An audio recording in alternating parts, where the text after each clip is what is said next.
Covering news where you live. This is 5 News. Well, thank you for joining us here today for the latest news and weather where you live. I'm Joe Ellison. In Oklahoma, today is the deadline for lawmakers to file their bills ahead of the first legislative session, which begins on February 6th. And there's one lawmaker who's also trying to require intoxicated drivers who kill someone to make support payments to their children. Representative of Sequoia County, Jim Olson, submitted this bill, which is similar to Bentley's law filed in Arkansas. Representative R.J. Hawk is the lead sponsor of that bill, which is being discussed in the legislature now. We'll keep you updated on these two bills and let you know if and when they make it through to become law. And when Arkansas Tech students connect to school Wi-Fi, now they won't be able to access TikTok. That's because the university is now suspending access to the app. Sam Strassner, the relations director at Arkansas Tech, says students and staff can still open up the app on their own personal data anywhere on campus, but the suspension just means they are taking extra steps to protect their own networks.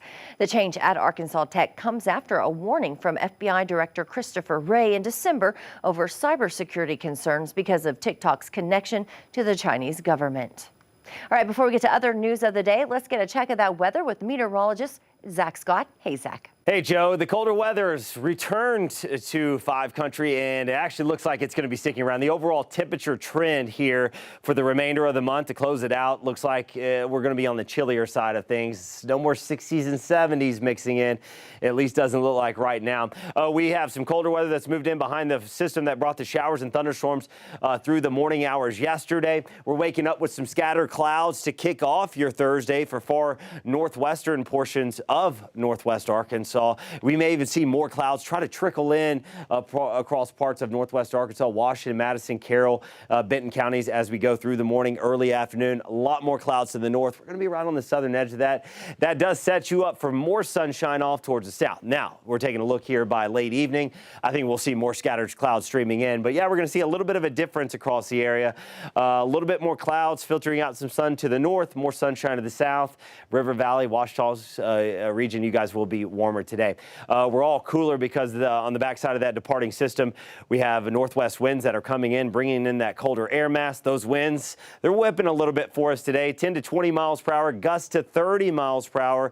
Could even have a gust up to 35 miles per hour a few times this morning.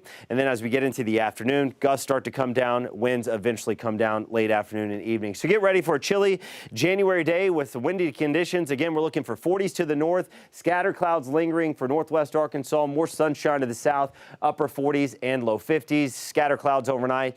Another frosty start to the day. We're looking at 20s and 30s going into Friday, and then we're tracking some showers coming in Friday late afternoon, evening, maybe a few flakes mixing in Sunday morning, Joe. A lot going on, and we'll be tracking it the next several days. All right, we'll make sure to watch. Thank you so much, Zach. Well, Arkansas Governor Sarah Huckabee Sanders announced plans to reverse many of the previous administration's positions on COVID-related health restrictions. Sanders announced that she's asked the Attorney General to challenge the constitutionality of Arkansas's ban on mask mandates by public entities. Attorney General Tim Griffin says the state Supreme Court is expected to issue a ruling on the matter in the coming weeks. Now, the case dates back to challenges from Asa Hutchinson's time as governor when he enacted mask mandates and other COVID-related safety measures at the start of the pandemic. And flu cases have been declining over the past week in Arkansas. The Department of Health is reporting that flu activity across the state is now considered low. That's this week after being at high or very high levels for the past few months. Statewide, the average absentee rate also fell this week to 6.6%. That is down nearly 8% at the height of this year's season in mid-December. And the Crawford County Sheriff's Office faces another federal civil rights lawsuit involving claims of excessive force by a former deputy. The Sheriff's Office fired Zach King for his involvement in the violent arrest of a man outside of a Mulberry convenience store last summer. He's named in this lawsuit related to this incident, along with 2 others. 3 federal lawsuits have been filed against King since that video surfaced. Now, the latest suit filed this month also lists Crawford County, the sheriff, and the sheriff's office as defendants. Well, 5 News reporter Catherine Gilkert takes a closer look at those allegations. Crawford County deputies were called to the home of Polly Reisenhoover in May 2021 to reports of someone who possibly had a gun.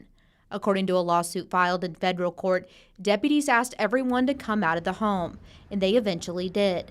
Reisenhoover says she asked former Deputy Zach King why they were at her home because she hadn't done anything wrong. At this point, I believe Deputy King was getting frustrated with her. She had already been pat down. She had no weapons or contraband on her at this time.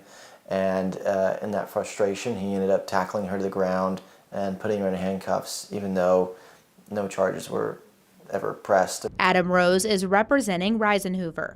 He says physical force simply wasn't necessary. I believe it's another example of this particular officer using force and not de-escalating in an unnecessary situation where no danger was posed to him or the other officers at all, yet force was still the first thing that was resorted to, and it just shouldn't have been in this scenario. There is no video of the incident. Rose says Deputy King kneed Reisenhoover in the back and twisted her arms behind her back, leaving her with multiple injuries.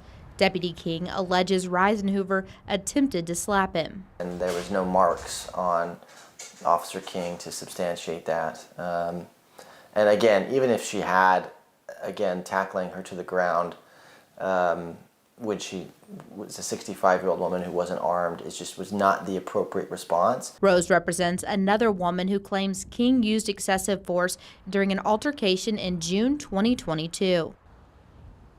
Well, King and the sheriff's office are named in a third civil rights lawsuit filed by Randall Worcester, the man in the middle at that violent arrest in Mulberry. Now, we've reached out to the Crawford County Sheriff's Office and have not heard back yet. The attorney, though, for Zach King says his client, quote, denies these absurd allegations and looks forward to the actual facts being presented. Well, thank you for joining us here today for the latest news and weather where you live. Make sure you catch up with us again tomorrow right here for more. I'm Joe Ellison. Have a great day.